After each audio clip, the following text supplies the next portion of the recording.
Hey, mambo vipi? Karibu sana katika channel yangu ya YouTube. Tunaendelea na kujifunza HTML language. Na katika video hii ya leo tunaendelea pale tulipoishia katika video iliyopita, ambapo nilikwambia kuwa nitakuja kukufahamisha namna gani ya kuweza kupunguza size ya picha yako ambayo utakuwa umeiweka katika web page yako.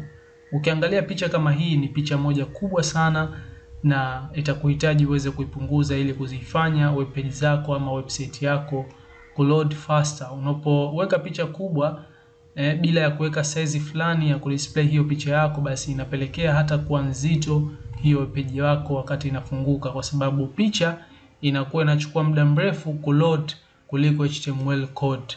So sometime unakuta web page fulani inachukua muda sana hadi kuweza kuona zile content zake, kwa sababu zile picha zinakuwa ndizo ambazo zinachelewesha. Lakini utakapoweka size fulani picha yako ika display hapo, HTML code zinaweza zikaonekana katika hiyo web page yako, zile content, lakini baadaye ile image itakwenda kudisplay na kuload katika ile sehemu ambayo umeitengenezea. So moja kwa moja ukiangalia hii picha yetu ni kubwa sana, imetengeneza scroll bar ya chini huku na imetengeneza ya pembeni. Ili kuweza kuiona picha yote itakubidi uweze kuscroll hizi bar hapa. So namna gani ya kuweza kuweka size fulani ya hiyo picha yako na kuipunguza? Basi una uwezo wa kutumia attribute hizi mbili ambazo nitakufahamisha leo. Attribute ya kwanza ni ya height na attribute ya pili ni ya width. Lakini zingatia kitu kimoja, unapojifunza HTML na baadaye ukaja kujifunza CSS, katika issue nzima ya kuweka picha yako muonekano tofauti, size tofauti, basi itakubidi uweze kutumia CSS, ndio ambayo inatumika sana. Lakini kwa vile sisi ndio kwanza tumeanza kujifunza HTML, tutaangalia vile vitu ambavyo tunaweza kufanya kwa kupitia HTML.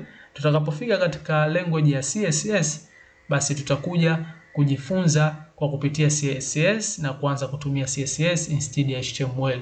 So hii width na height attribute hizi tutakapojifunza CSS hatutokuwa tukizitumia.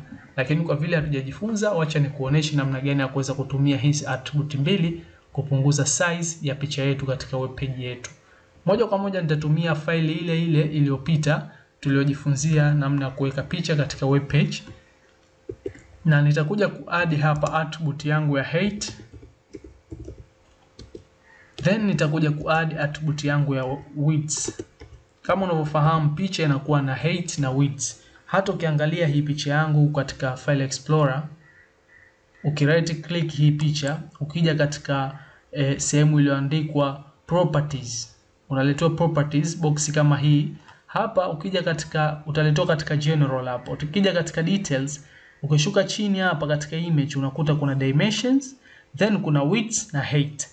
Maana yake picha yetu width yake ni hii 5329, maana yake ni kubwa sana hii picha, ina pixel nyingi sana. Then height yake ni 3553 pixel. Hii ndio width na height ya picha yetu.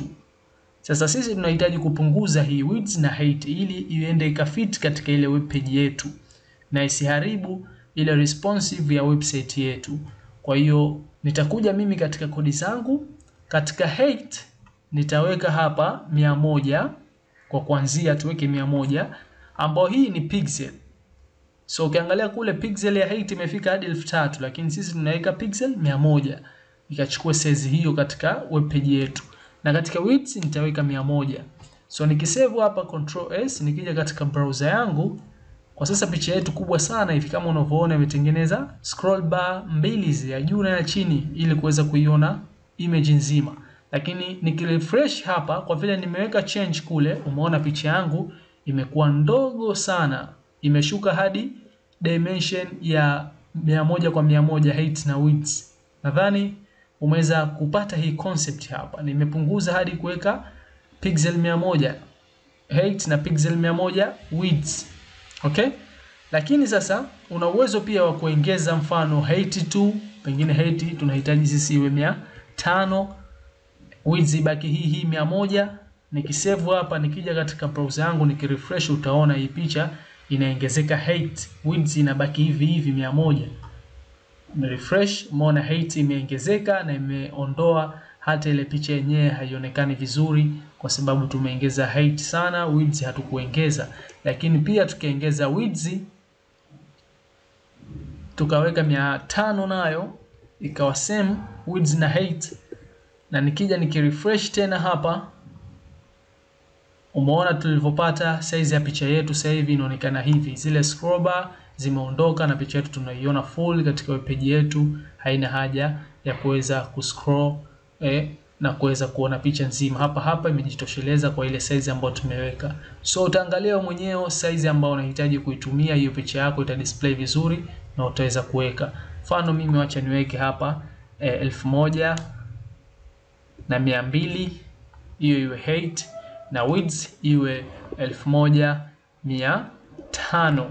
Nikisave, nikija katika browser yangu nikirefresh, picha yangu kama unavyoona hapa sasa hivi imedisplay kama hivi unavyoona.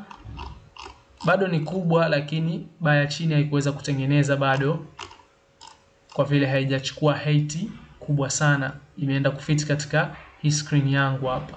So utaangalia mwenyewe size ambayo unahitaji kuitumia katika kudisplay hiyo picha yako, na utaweza kwenda nayo hiyo size ambayo unahitaji kwa kutumia hizi attribute ya height na width. Refresh, picha yangu imepungua, imekuja hadi size hii. Kwa hiyo utaangalia na wewe hiyo picha yako size gani ambayo itafiti, itakaa vizuri katika web page yako. Kuna vitu vingi ambavyo hatujaviangalia katika issue nzima ya kuweka picha katika web page zetu. Tutakapokuwa na content, picha tutazipangilia vipi, lakini usikose video ambazo zitafuata. Vitu vyote hivyo muhimu tutakuja kuviangalia na kujifunza. So nadhani tuishie hapa katika video hii ya leo. Just tumejifunza tu hizi attribute mbili ya height na width, namna gani ya kuweza kupunguza size ya picha zetu tunazoziweka katika web page zetu. Na zingatia, nimekwambia kuwa hizi attribute mbili tutakapofika katika CSS, tutatumia CSS kuweza kuweka size ya picha zetu ambazo zinakwenda ku display katika web page zetu. So usiwe mbali na YouTube channel yangu ili kuweza kujifunza mambo yote hayo ambayo yatafuata.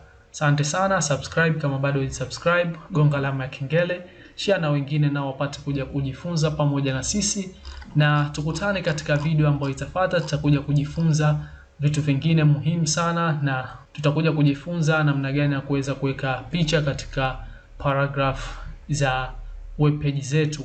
So asante sana, see you soon.